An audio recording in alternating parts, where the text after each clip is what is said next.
Are you ready for an inspirational survivor story? Yeah. All right, awesome, I am too. We've heard today, and we all know this, that excessive stress and not exercising, not eating right, all those kinds of things aren't good for us, right? And they negatively impact our health. Yet how many of you have sat down with your physician and talked about what are you doing in your life? Are you getting enough rest? Are you eating healthy? Are you getting exercise? What are you doing to nourish your spirit? Have many of you had those conversations? Some of you have. Awesome. Yeah. We should all be raising our hands to say that, right? Michelle's a pediatrician who has made changes to her lifestyle in order to make sure that she's healthy and she can fight disease and cancer. And she is our survivor today who's going to tell us about those changes that she made. And I know you're going to leave here inspired to make some of those same changes in your life. And maybe next year I won't have to ask you if you've had those conversations with your doctor, but have you made some of those changes? And as you've heard today, some of them are pretty simple to make. Michelle credits her survivorship to the love and support of her children and her husband, whom she met in a bike shop. And on their second date, he bought a tandem bike. He was pretty sure, wasn't he? Yeah, yeah. They now tandem mountain bike. She says she's only been dumped a couple times and just very rarely has to yell, "Stop!"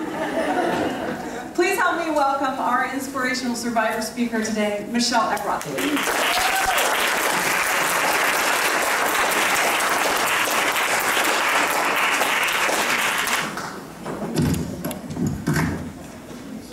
Okay. You guys want to check? Can you hear me okay? Excellent. Here, you need this one though.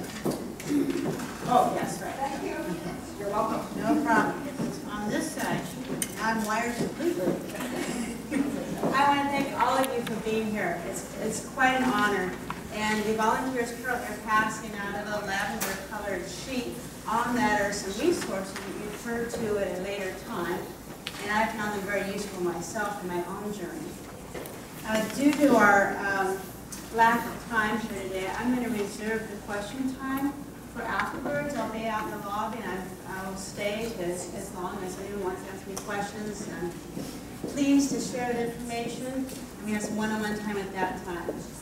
My hope is that my story, my journey of discovery is going to inspire you all in this room and help you get the courage to make the changes necessary to regain your own health.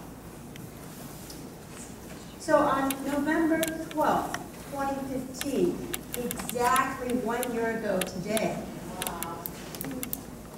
I was driving west on Mullet Boulevard. It was one of those beautiful fall days we just had last week, not today. Sunny, the leaves were changing color, and it almost made it to the intersection of Kings Boulevard, and my cell phone rang.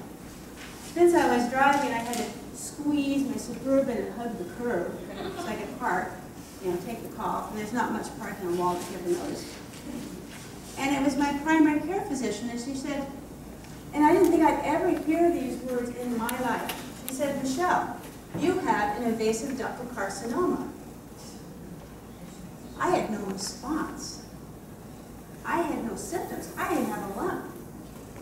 She went on, "You need to be referred to a surgeon. Who would you like me to refer you to?" As a pediatrician, I spent years interacting with pediatric subspecialists. But during my time of need, that information, that knowledge, is of no use to me. So humor was my escape from tremendous stress. And I laughed. I said, "I'm a pediatrician. I don't even know any grown-up doctors." "What would you recommend?" "Dr. Fadishton said I'll send in a referral." Now, it was a bit odd to be on the other side of the medical equation. I'm a physician, not a patient. The first 24 hours was filled with unreality, shock. I couldn't believe this was happening. I'm sure every one of you in this room with a diagnosis of cancer experienced similar feelings when you got your diagnosis. And I bet you remember exactly the time, date, and what you were doing at that moment.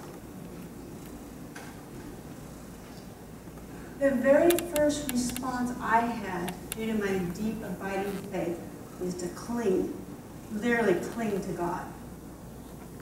Because I knew that He could take this yucky situation and He makes something positive out of it, regardless of my personal outcome. The next thing we did is we gave the shocking news to all my family members. And that evening, I called 2 women that God had already previously introduced in my life. One was a church member and a breast cancer survivor herself. Her words during our conversation was, "Michelle, I'm here for you any time, day or night." And then her comment that Dr. Faddis is a wonderful breast surgeon gave me that peace of mind knowing I would be in good hands. The next woman, 2 years previously to my diagnosis, had been discovered that she had the BRCA gene. How many of you know what the BRCA gene is? Okay. That's a gene that actually serves the purpose of protecting you against breast and uterine cancer. But if it gets damaged, then you have an increased risk for breast and uterine cancer. So she had this diagnosis. So she had made the decision to have a prophylactic, that means preventative, bilateral mastectomy, immediate reconstruction done at New Orleans at a center called the Center for Restorative Breast Surgery. She was next on my call list. And she said to me, "Michelle, is there anything I can do for you? Do you have any questions?" And like we heard about earlier today, she says, "If you want show and tell, let me know." And I did take her up on it. The next thing that went in my mind was, what went wrong? I thought I made healthy choices. I never thought I was at risk for cancer. I had been vegetarian most of my life. I should say all of my life, not most of my life. And 20 years previously, I'd actually gotten rid of the dairy and the eggs, but I still snuck the cheese because I was addicted to it. And I've been eating organically before it was even popular. I didn't have any medical illnesses or conditions except I was overweight. There was no significant family history for breast cancer. I didn't drink. I didn't smoke. I actually started exercising regularly for the first time since prior to medical school for 2 years. And then I took a sabbatical from medicine for the purpose of regaining balance in life, to decrease my stress and spend the time raising our 2 children.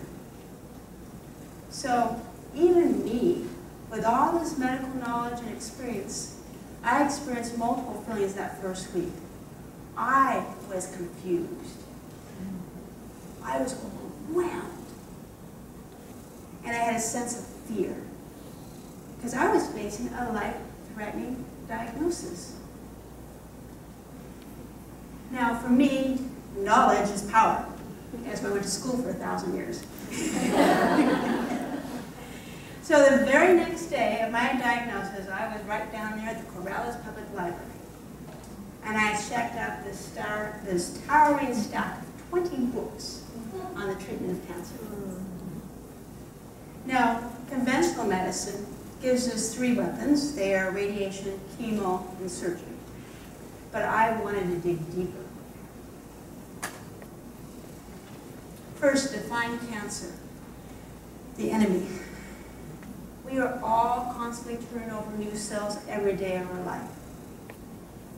And usually the cells are well behaved. But it's not a perfect process, and sometimes mistakes do occur.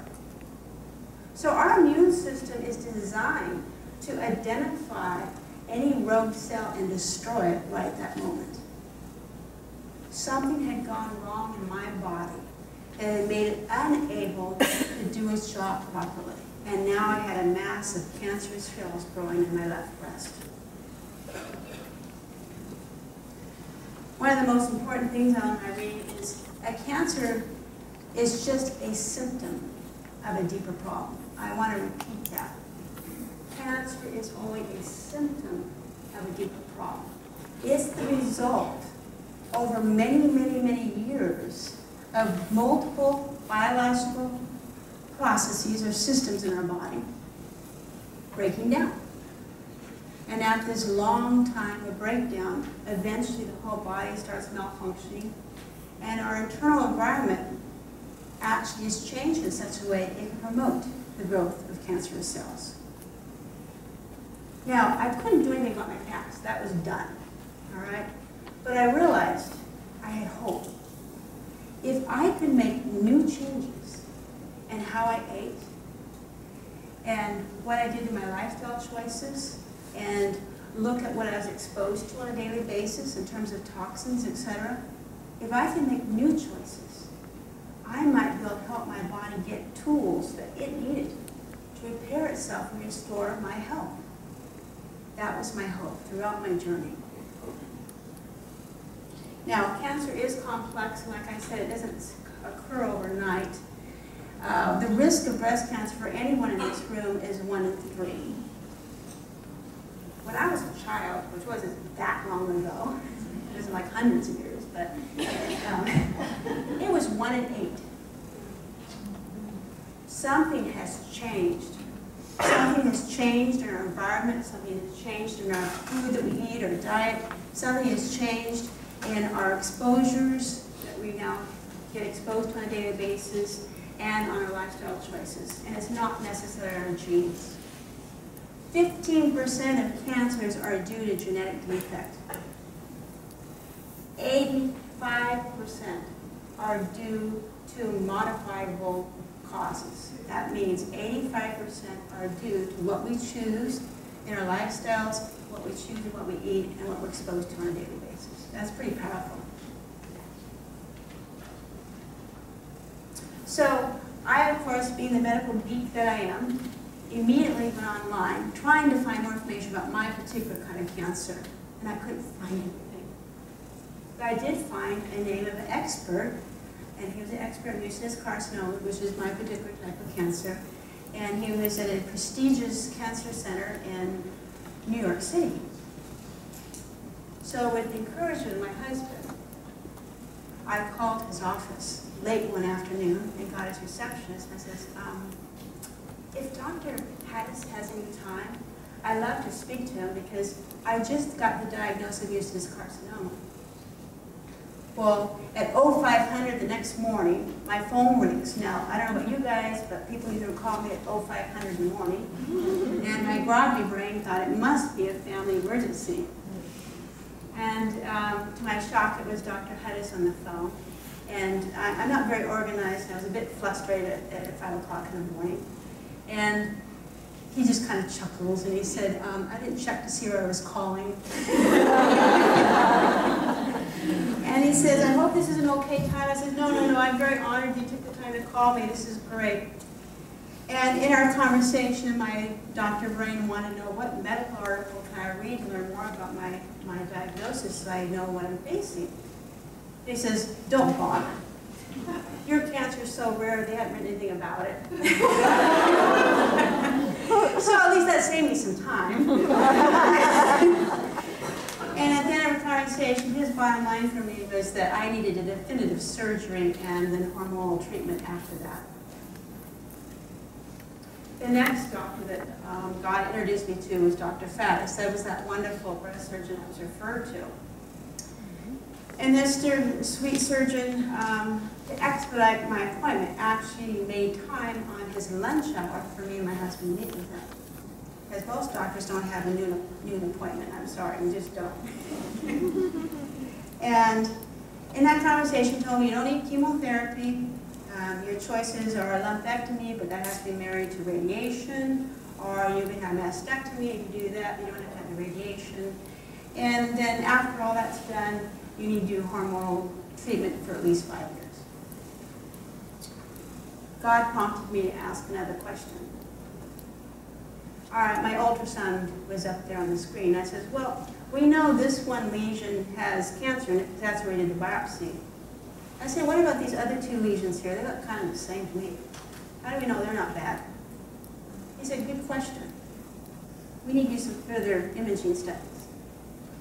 So the next 2 weeks brought worse news. My second ultrasound showed not 3 lesions, but 5. The radiologist said, we need to get a breast MRI because I need to know which one to biopsy. Because we were still working on the idea of a lumpectomy. We actually had to schedule one. So we did the breast MRI, and during my second biopsy, in the room, I still remember the room, the radiologist drew my attention to the screen where my breast MRI was.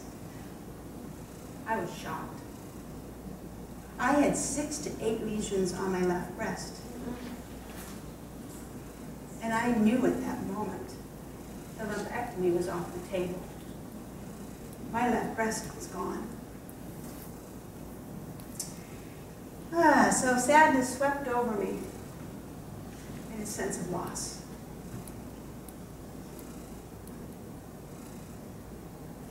Now remember those 20 books I checked out?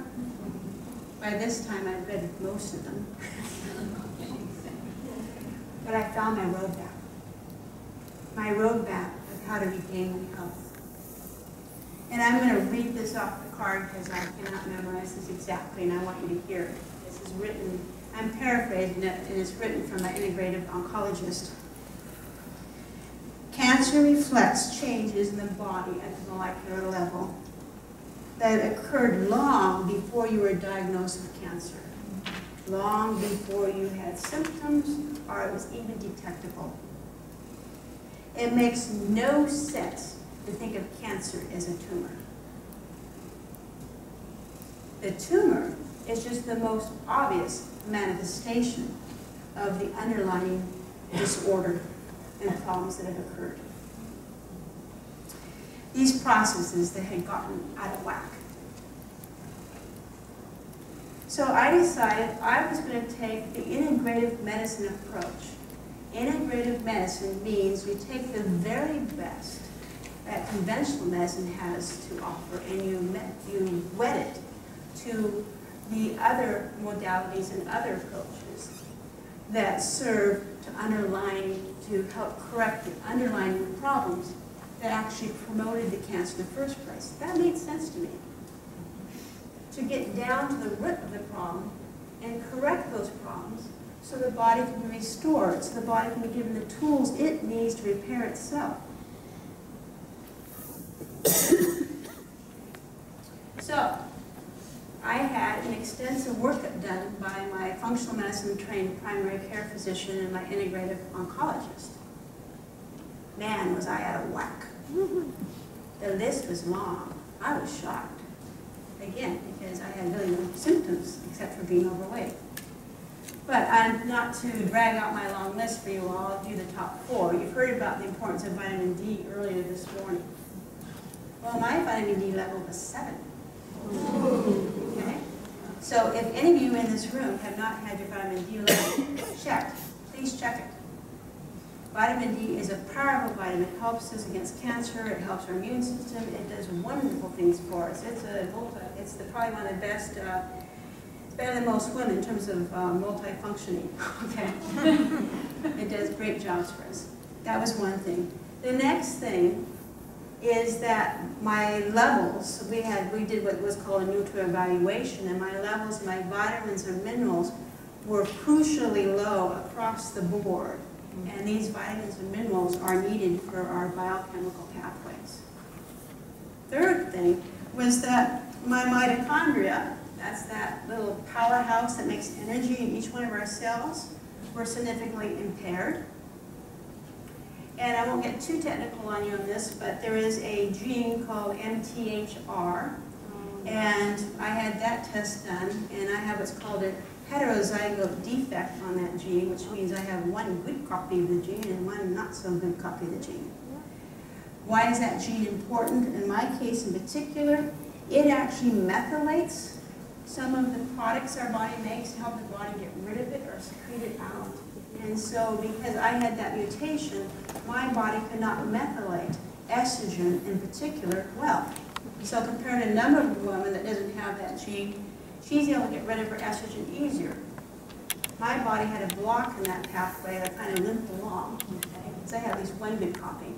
So that instead of going down the healthy pathway to get rid of estrogen, my body started going down not so healthy pathway. And there were many others, okay? But I'm not going to go into those details right now. But again, I was completely surprised. I had no idea. You know, you expect, when I saw my long laundry list, I thought, man, I'm surprised I'm walking around. So it probably makes you wonder yourself kind of what your own status is currently, so I encourage you to dig into it a little bit yourselves. So now I was faced with these millions of cells in my left breast that were cancerous, and I knew that my immune system had already become overwhelmed. So I needed to give my body a fighting chance by carrying out as many surgeries as possible. And because of the multiple lesions, it wouldn't make a lumpectomy a viable option for me. So at this point in time, I was faced with a mastectomy. And this was probably a time where I had the most difficult. I broke down crying. This is where strong emotions came out. I had feelings of, I don't even want to deal with this cancer thing. I don't want to be facing mastectomy, much less deciding what kind of reconstruction to do. But you know, with prayer, family support, friends, I got through that black spot. I spoke to Dr. Faddis to find out what our options were here locally for reconstruction. And I spoke to my friend who had gone to New Orleans. And again, I had conflicting feelings. I thought, do I want to go halfway across the United States for a surgery? Not one, but two. And I knew I needed replacements. So in discussing with the physicians, learned a few things, as always. I was going to originally do unilateral, or one breast removed. But in talking to the surgeons, they said, you know, medically, you only need to take one breast off. You don't have to take the healthy one off, because your risk for getting cancer is only 0.7% per year. That's not that big of a risk, 0.7. That sounds like a small number. But then he went on. It'll be a different kind of cancer. I went, a different one? What do you mean a different one? Don't we get matchy-matchy? I couldn't believe it, because my original cancer was considered the best of the best to become best of best, okay? It's mucinous carcinoma. It's very indolent. It doesn't metastasize very often. It's a slow grower. It's not aggressive like the other types. In fact, once they got my breast on the pathology table, those 5, 6, 8 lesions, it was all one big thing mixed up with fibrocystic disease. And it was so wedded together, they couldn't tell what ended where. So my pathologist says, it's just one tumor. And he said it was 5 centimeters. So for you who don't know what 5 centimeters means, that's the size of a plum. And I didn't even feel it. And I had other physicians check me out also, and that's because of the nature of my tumor is mucus, like what comes out of your nose when you have a cold, that clear stuff before it gets snotty. That's you know, mucus stuff. It's sticky, you know, jello-like. Well, my cancer cells produce that sort of material, and then the cancer cells are in it like pudding, floating around freely in this sea of mucus. So it feels squishy, squashy, just like the rest of your breast tissue. So I immediately said, nope, I never want to go down this pathway again. I want to be able to sleep at night without a nagging fear. And I do not want to hold my breath every time I take a mammogram. So I decided for bilateral mastectomy, and that's for myself. And as the surgeons state, even though medically only one needs to be removed, more often than not, we women are driving it to having both removed. Now the next question was, how was I going to do this? So after much thought, I sent my information to CRBS. That's the abbreviation I'm going to use for the Center for Restorative Breast Surgery down in New Orleans. And then we had a last meeting with Dr. Faddis to just kind of review. And after the review with Dr. Faz regarding what we had locally versus in New Orleans, I told my husband, Dr. Faz, that I've decided I'm going to go and get a bilateral mastectomy with immediate reconstruction down in New Orleans. And I'm going to be using a DIEP. And I won't give you the acronym for that. That's one thing you will learn in the medical field. Everything has acronyms. But what it means in normal English is because I would have immediate reconstruction, the advantage of that is that I get to retain the skin that was the outside of my breast. And I do not have scars that go across my breast, so I can be wearing a bikini and no one would know. Okay, my scars are underneath. Okay. So that was the advantage of that. And so they basically, after they rotor-rooter out the breast tissue, they get abdominal fat, which I had plenty.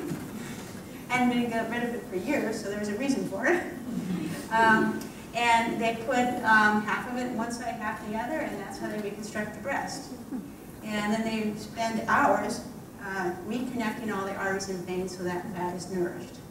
And so it feels very much like normal breast tissue, because honestly, women, your breast tissue is primarily fat with a little bit of ductal stuff in it. So that's the procedure I went for. So my dear sweet husband, who always tries to make everything happen, immediately called the center and asked his famous question. He says, what would it take to get Michelle in the OR next week?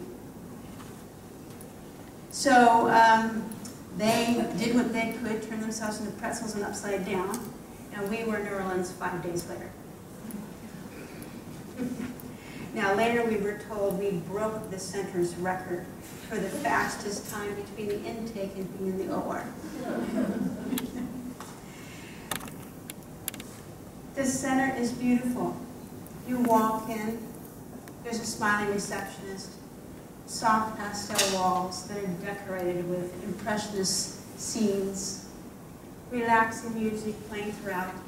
They even have a 2-story atrium where the sun, it's glass top, so the sun comes streaming down.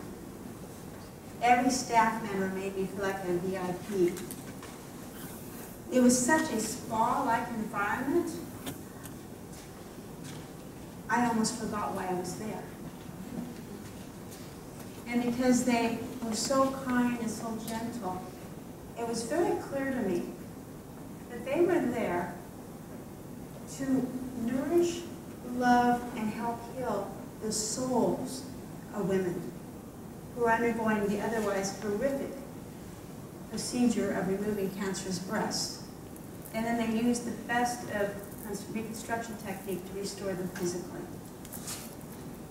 Now, I don't know about you guys, but usually when I see doctors now, you've already gotten under arrest, you've got to wear that tedious hospital gown, and then they come in.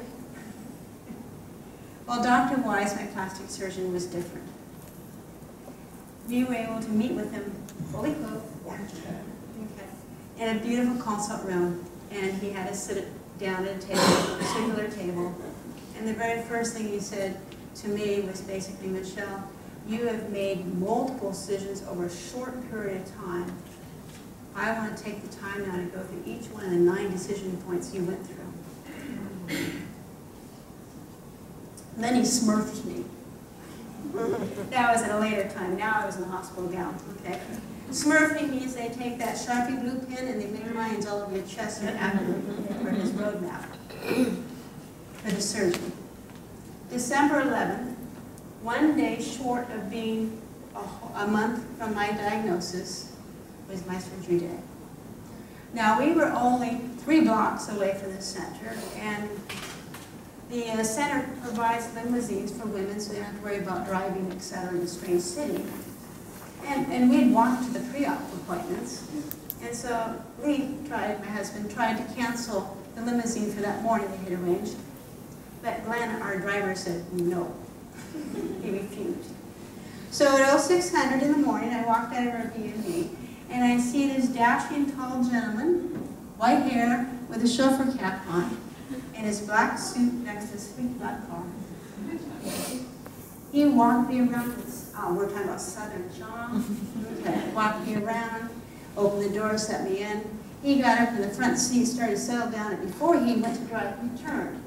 And he looked at me and said, today, you deserve to be treated as a princess. And princesses do not walk. So with that very beautiful sentiment, he actually extended our driveway going around the opposite direction of the block to make it a little bit longer before we entered the center itself. 9 hours later, I came out of the OR. As I was regaining consciousness, for some reason my head felt like I was pointing downwards. I could hear them saying, "She's waking up." And the first thing that greeted my eyes was a silky black bra with 2 breast mounds in it, in both cups. And as my friend has succinctly put it, you go in with breasts and you come out with breasts. I was so relieved because I knew those cancerous cells were gone. I was so happy because I still had a womanly shape and I wasn't feeling any pain because I still had anesthesia. Now, they got rid of the cancerous cells, but my work was only just beginning. I had to give my body the tools it needed so it could start healing itself and so that my immune system could get down to the job of cutting down every single one of those breast cancer cells that may or may not still be remaining in my body.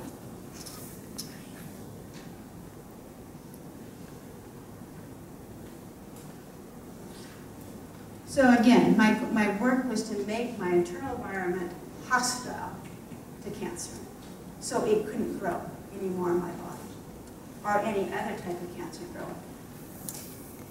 So there's kind of 8 spheres of lifestyle choices, and I'm going to go through them, but use me as an example. You can think about your own self, what are some things you're doing or could do, and I'm just going to touch on them briefly.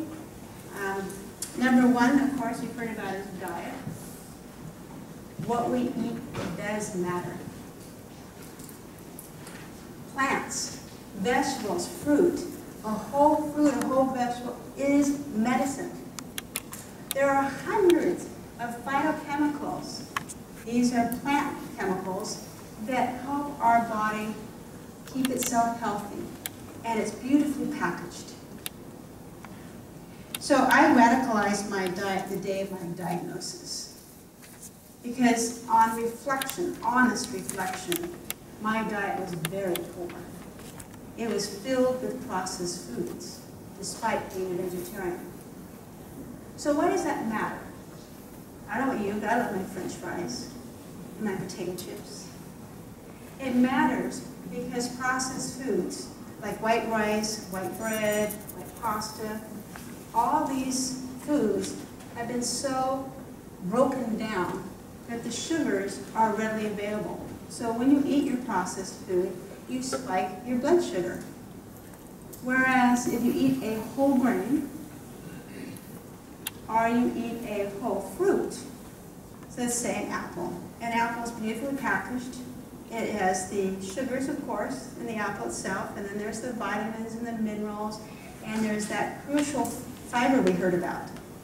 And because the fiber and everything's all packaged up together, when you eat that apple, you don't get a sugar spike. You get a slow release of sugar in your bloodstream. Why does that sugar spike matter? Guess what? Cancer cells love sugar. Cancer cells metabolize sugar 10 times faster than our normal cells. So if you have any free sugar floating around, the cancer cells are going to go for it. Along with exercise and diet, I, like I told you originally, had the problem of not being able to lose this excess weight for a number of years. And I really chalk it up to being on a whole plant food diet with no sugar added and minimal to no processed foods that allowed me to actually lose 30 pounds from November to April of this year. And the reason why that was important for me is our fat makes estrogen. And I didn't need any estrogen floating around excessively because my cancer cells were estrogen sensitive. So if my cancer cells saw estrogen, that estrogen would actually promote those cancer cells to grow. Next is exercise. I was never very good at doing it regularly. Sorry, but that's the truth. But now I'm much more motivated. Exercise does tremendous things for our body. It oxygenates our tissues, so it gives oxygen. Oxygen is a toxin, it's a poison to cancer cells. They don't like oxygen. It also probably is the #1 thing you can do to increase your own vitality and longevity, how long you live. So exercise is important, and to do all types of exercise, you know, not just the cardiovascular, but the stretching and the muscle strength and relaxation. Exercise also helps with stress, which is the third area. As a pediatrician, being on call and during my training, I wouldn't say that my occupation was low stress. It was pretty high stress. So one thing I'm having to do is look at carefully what it is I occupy myself with and to make choices so that I'm not under so much stress, and to identify and do other stress-reducing techniques. Mental, emotional, and spiritual. It's very important to have social connections. I can't tell you how much my family members have helped me so much in this journey. My husband and I have actually become closer in our marriage through this challenging time. But probably the most impactful thing for me in this journey is my deep, abiding relationship with God. He supported me and continues to support me throughout this journey. So I encourage you to dig deep in what your own spiritual beliefs are, because it's very important. We are a complex being, and sometimes in this modern day, we forget about our emotional and our spiritual needs and our mental needs. Mental is important because we've discovered that how we think, our, as they say, our mind chatter plays on our genes. So again, that's an area that I continually work on. Sleep. I didn't know what sleep was as an adult. Being on call quite a lot, I was probably chronically sleep deprived most of my adult life. And so sleep is so crucial. It's when our body restores itself. And like I heard earlier this morning, it's very important that we're in a cool room, 67 degrees, and it's pitch black. Okay, so my dear husband doesn't get to watch the sunrise anymore because I have these blackout curtains. And light does matter, so look to see if there's any with lights. Now, I've been told that red alarm clocks are okay, but the green and blue light is not, because it interferes with our melanin secretion, and that's the hormone that helps us sleep deeply. The other thing, too, is not to have electronics in your bedroom. As I heard one say, it made me chuckle, your bedroom's for sleep and sex, nothing else. Okay. Supplements, precise supplements. I am taking multiple supplements because I can't eat enough whole foods to restore all the depletion I started out with, so I'm taking supplements to restore my levels of my vitamins and minerals. In addition, I'm taking supplements that help support my body's ability to methylate, so I can take care of estrogen better than I did in the past. And then toxins. This is the one area I really haven't dug into yet. Because I've been too busy doing other stuff. But it's my last sphere that I want to dig into deep for myself. But I did purchase a Berkey water filter right off the bat, and that helped to move. I have both the osmotic black filter, and then I have the other fluoride white filter, so I'm removing 99% of any toxins, drugs, things that are in our tap water we're not aware of. So, my life has been interrupted for over a year because of this diagnosis. So I can tell people who've been duly diagnosed, it's not something that's going to be taken care of and go bye-bye right off the bat. It's taken me a whole year to get kind of a place where I'm starting to regain my life again. But if I hadn't had this diagnosis of cancer, I would never have discovered two awesome ways that are holistic to look at healing. And they're called integrative medicine and functional medicine. And because of this diagnosis and learning about these two fields that were not around when I was in training, I've gone back to school. I have a passion to learn as much as I can. So I'm at the University of Arizona's Integrative Medicine Fellowship, and and I'm also studying at the Institute of Foundational Medicine. That's functional medicine. And those both are about 2 years. And my goal is to combine all my conventional medicine knowledge along with this wonderful wealth of other alternative methods and make a marriage and become an integrative pediatrician so I can bring this knowledge back to the community so mothers can be better informed, young adults can be better informed, so we can make better choices at the beginning of life as to how we eat and how we live our lives, the lifestyle, and how to identify toxins from our life. So that maybe the next generation, perhaps, won't have to suffer all this chronic disease that we're now seeing in our modern society. Now, I didn't do this on my own. It took a team of professionals, it took my wonderful, loving family, and it took supportive friends, and most of all, it took God's loving guidance to help me down this journey. But I want to show you my resource, my roadmap. This is Life Over Cancer, written by Eckroth. He is an impressive integrative oncologist who has been working for over 35 years. He's taught me that cancer is very complex, but we need to battle it from many different angles. And he takes the very best of conventional medicine and uses it in innovative ways, in addition to using other approaches to help give our body the tools it needs to heal itself and to attack and destroy cancer at the molecular level. Due to a very generous sponsor, we have 50 books that will be at a table right at the exit as you go out. It's free. You can pick up a copy for yourself. That's my gift to you.